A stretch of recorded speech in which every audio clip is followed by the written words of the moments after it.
विद्यार्थियों, अभी तक आपने फाइनेंस अकाउंट के अंतर्गत दो चीज़ पढ़ी। एक पढ़ा व्यापार खाता, एक पढ़ा लाभांश खाता और ट्रेडिंग अकाउंट और प्रॉफिट एंड लॉस अकाउंट। अब तीसरी जो बात है, तीसरा जो विवरण है वो आपका है बैलेंस शीट यानी चिट्ठा या स्थिति विवरण। बैलेंस शीट का उद्देश्य है व्यापार की आर्थिक स्थिति ज्ञात करना और प्राय लेखा अवधि के अंत में बनाया जाता है। और इस बैलेंस शीट में दो प्रकार के अकाउंट आते हैं, व्यक्तिगत और वस्तुगत। इसके अलावा बैलेंस शीट के बनाने के दो क्रम हैं, तरलता क्रम और स्थायित्व क्रम। इसके अलावा बैलेंस शीट का बनाना अनिवार्य है और न्यायालय के अंदर इसको प्रमाणित माना गया है। ये कुछ बातें हैं। फर्स्ट में आपको समझा रहा हूँ इसकी जो मूल बातें हो और बैलेंस शीट का प्रारूप कैसे बनेगा, क्या क्या पक्ष होते हैं। दो पक्ष होते हैं, एसेट्स और लायबिलिटी। ये सारी बातें ले रहा हूँ। तो फर्स्ट आप देखिए बैलेंस शीट। बैलेंस शीट इसको बोलते चिट्ठा, चिट्ठा या स्थिति विवरण। स्थिति विवरण।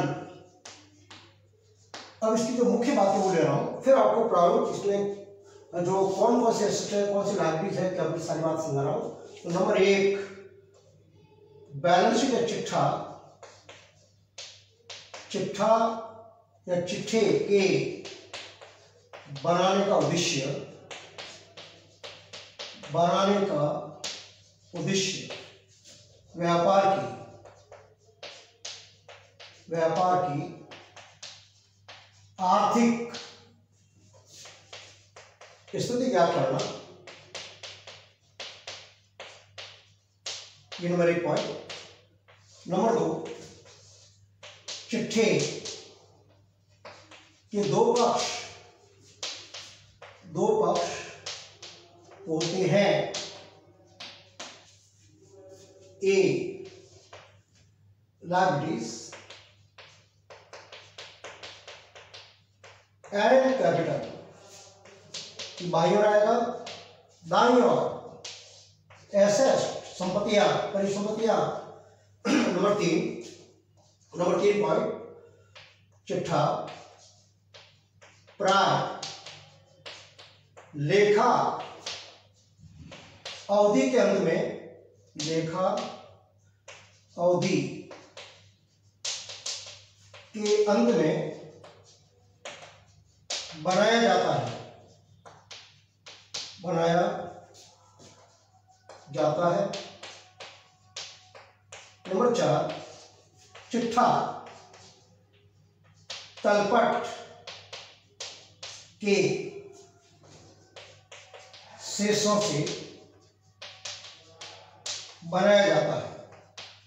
अर्थात चिट्ठा जो है बैलेंस शीट है वो ट्रायल बैलेंस तलपट का आधार होता है, तलपट से बनाया जाता है। चिट्ठा तलपट के शेषों से बनाया जाता है। नंबर पांच, चिट्ठे में व्यक्तिगत एवं वस्तुगत वास्तविक खाते, रियल अकाउंट, वस्तुगत खातों को दिखाते हैं। नंबर 6 मोस्ट महत्वपूर्ण है आपका। नंबर 6, चिट्ठे के बनाने के दो क्रम होते हैं।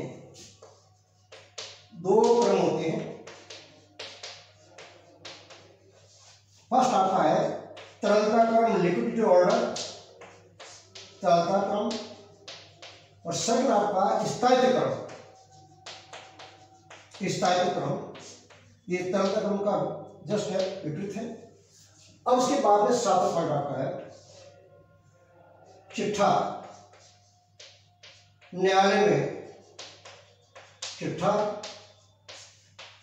में प्रमाणन का एक महत्वपूर्ण प्रलेख है, डॉक्यूमेंट है, प्रलेख है। ये कुछ बातें आपने ली है। अब उसके बाद में आपको समझा रहा हूं इस बैलेंस शीट का प्रारूप कैसे बनेगा, हेडिंग शीर्षक क्या होता है, किस तरीके से इसका लिक्विडिटी ऑर्डर का समझा रहा हूं क्रम से। तो ये कुछ बातें ली है। चिट्ठे के बनाने का उद्देश्य व्यापार की आर्थिक स्थिति ज्ञात करना। चिट्ठे के दो पक्ष होंगे, एक आपका asset second liability and capital, और चिट्ठा प्राय लेखावधि के अंत बनाया जाता है। चिट्ठा का कल्पना किस से बनाया जाता है, चिट्ठे में व्यक्तिगत वस्तुगत खातों का दिखाते हैं। चिट्ठे बनाने के दो क्रम होते हैं, तलता क्रम, स्थायित्व क्रम। चिट्ठा न्यायालय में प्रमाण का एक महत्वपूर्ण प्रलेख है। ये कुछ महत्वपूर्ण बातें हैं। अब मैं आपको समझा रहा हूं उसका जो परफॉर्मा है वो आप कैसे बनाएंगे।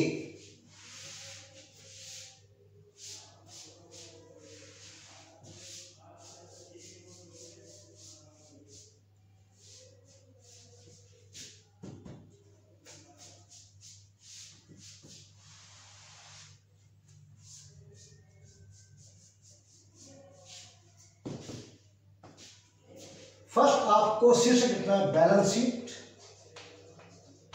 बैलेंस शीट एज ऑन, जो डेट जिस तारीख को बनाते हैं यहां लिखना है। ट्रेडिंग पीरियड लिखा था फॉर द एंडिंग, यहां लिखा जाएगा एज ऑन। ये वर्ष के अंतिम दिन की जो फाइनेंशियल स्थिति है, आर्थिक स्थिति है, वो जानकारी देता है। इसमें डेबिट क्रेडिट नहीं होता है।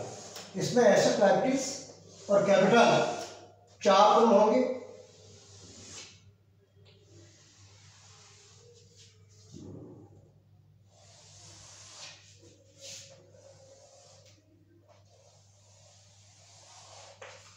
ये लायबिलिटीज,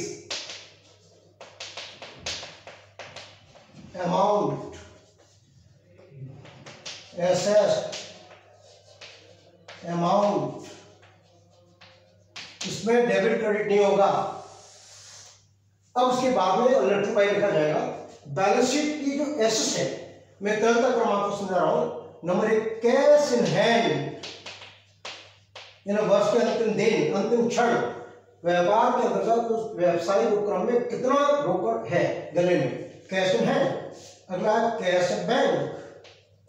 कैश बैंक का अर्थ होता है बैंक में जो सेविंग बैंक अकाउंट है या करंट अकाउंट है, उसमें कितना पैसा उस व्यापारिक संस्थान का है। Debtors, Sunny debtors, BR bills receivable, bills receivable,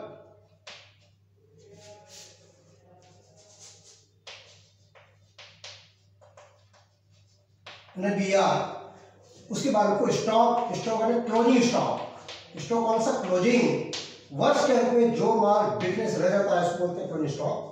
फिर short term investment, short term investment, इसका अर्थ होता है ऐसा विनियोग जो एक वर्ष के अंतर्गत उसको लिक्विडिटी में कैश के अंदर कन्वर्ट कर सकते हैं, इसको बोलते हैं अल्पकालिक विनियोग।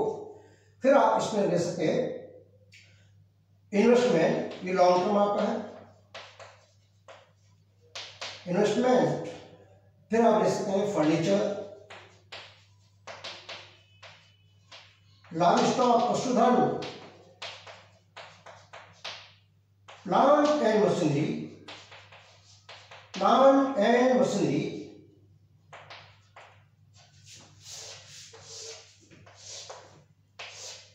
Packing machinery, motor car, computer,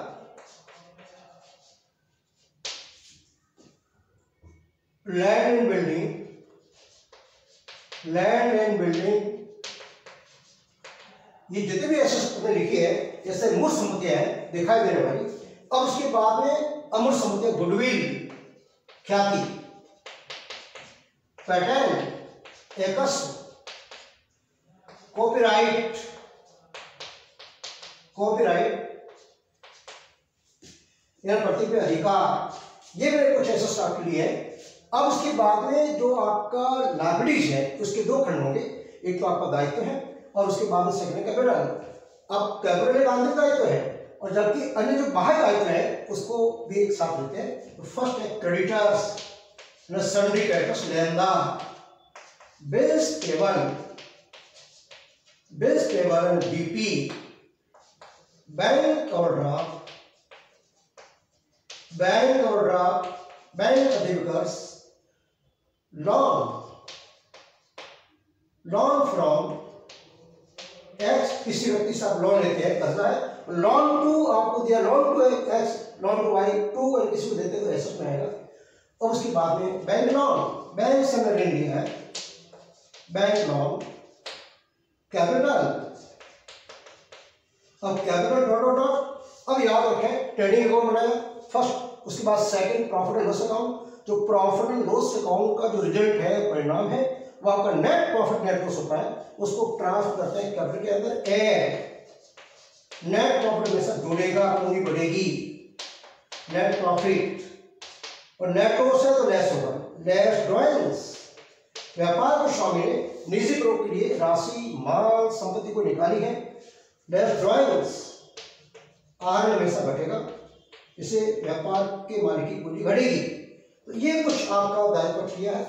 अब आपको क्वेश्चन द्वारा समझाऊंगा, फर्स्ट आप एक बार और देख लें। दायित्व में आपका sundry creditors, landlord, base payable, bank overdraft, loan from X, bank loan, capital and net profit, net loss तो लेस होगा, लेस ड्रॉइंग्स। और ये आपके एसेट्स में cash in hand, cash in bank, debtors, BR, stock यानी closing, short investment, investment long term, furniture, large stock position, plant and machinery, packing machinery, motor car, computer, land building, goodwill, patent, copyright, और भी कोई asset है, यहाँ gold and silver है, legal books है, बहुत सारे एसेट है जो एसेट में आएगी। और कर्जा मानो किसी से लिया है, किसी वित्तीय संस्था से या किसी व्यक्ति से, वो आपके दायित्व में आएगा। और व्यापार के स्वामी जो पूंजी है हमेशा दायित्व में लिखी जाएगी, एक प्रकार का आंतरिक दायित्व है। अब उसके बाद अपन इस क्वेश्चन को लेते हैं कि बैलेंस शीट बनाएंगे कैसे।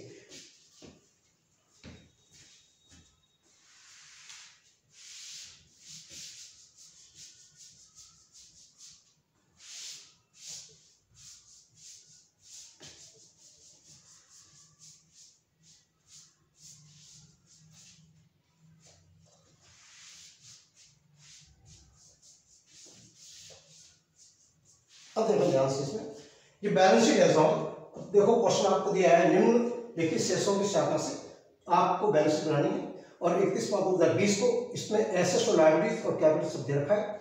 अब यहाँ column balance sheet as on 31 March, ये शीर्षक है 31 मार्च 2020, 4 कॉलम हमेशा बनाने हैं।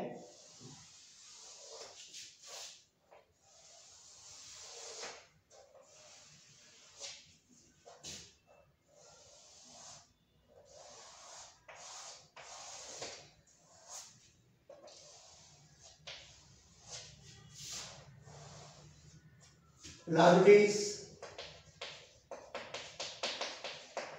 अमाउंट, एसेट्स, संपत्तियां, परिसंपत्तियां, और अमाउंट, इसमें न तो 2/2 होता है न डीआर शेयर होता है।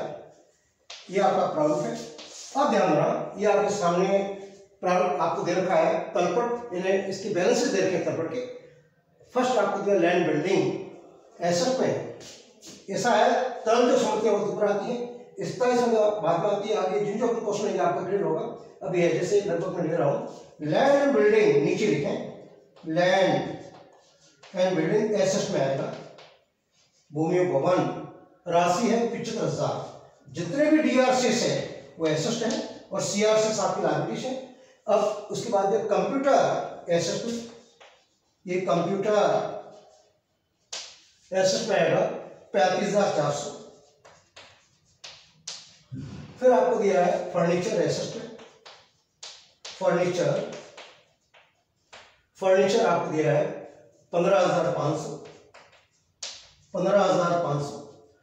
फिर आपको दिया स्कूटर एसेट, स्कूटर राशि दिए 20,500।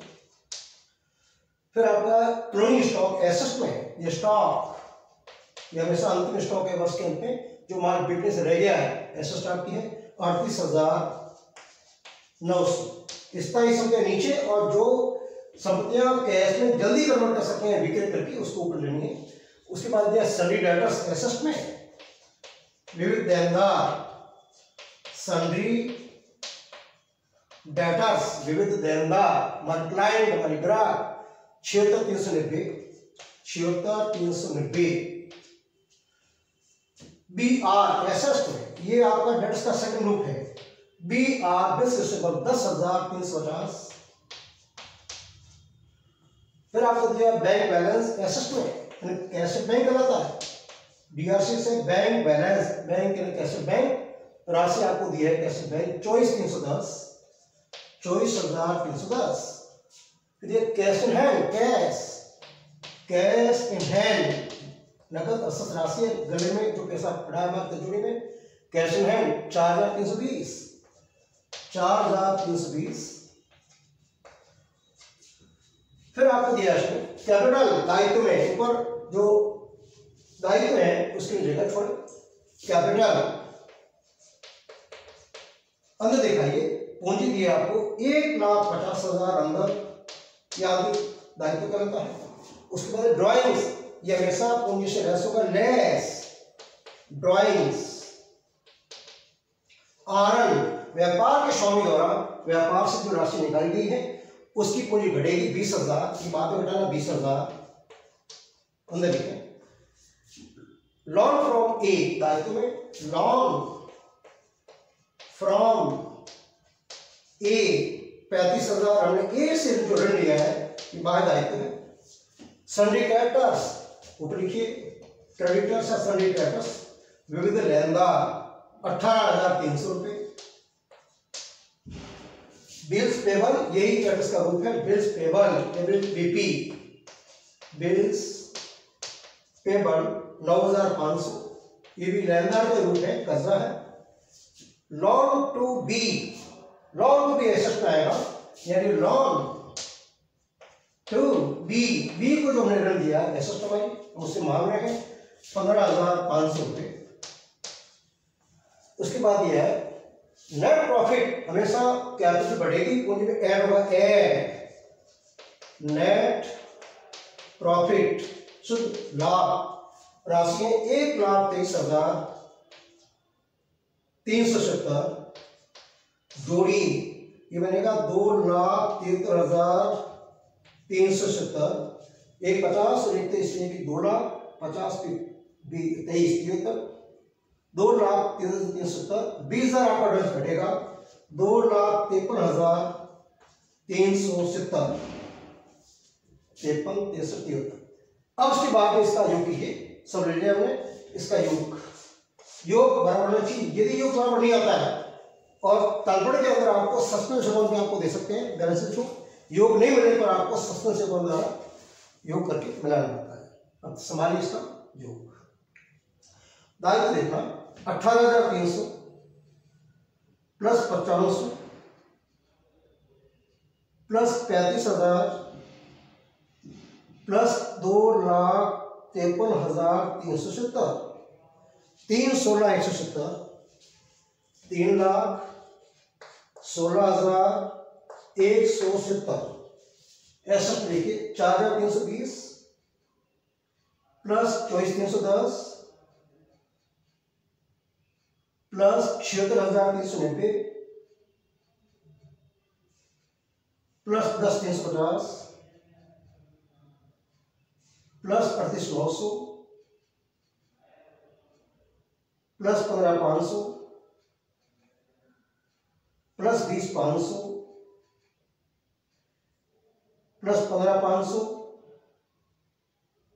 दोबारा 15,500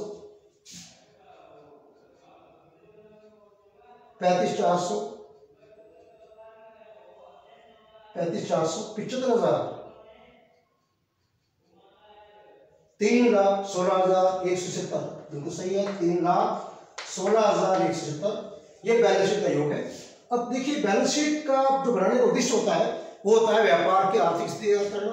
इसके अंदर व्यक्तिगत और वस्तुगत खातों को लेते हैं और याद रखें बैलेंस शीट जब बनती है इससे पहले खातों को बंद करना अनिवार्य होता है और ये वर्ष के अंत में बनाया जाता है लेखा अवधि के अंत में। और इसका जो दो पक्ष होंगे आपकी एसेट एंड लायबिलिटीज, और लायबिलिटी में दो खंड है लायबिलिटीज और कैपिटल। दो प्रकार के दायित्व होते हैं आंतरिक और बाह्य। इस तरीके से ये आपको तलता क्रम में समझाने का प्रयास किया है। सेकंड क्रम होता है स्टाइलोग्राम, सर उल्टा हो जाएगा, इसमें कैपिटल पहले आएगा, उसके बाद लॉन फॉर्म ए है, बीपी है, कंडीशन, और इसमें उल्टा हो जाएगा, तो इससे होते हैं ऊपर और तल होते हैं आपके नीचे आएंगे। नेक्स्ट है वो अगले वीडियो पढ़ेंगे। धन्यवाद।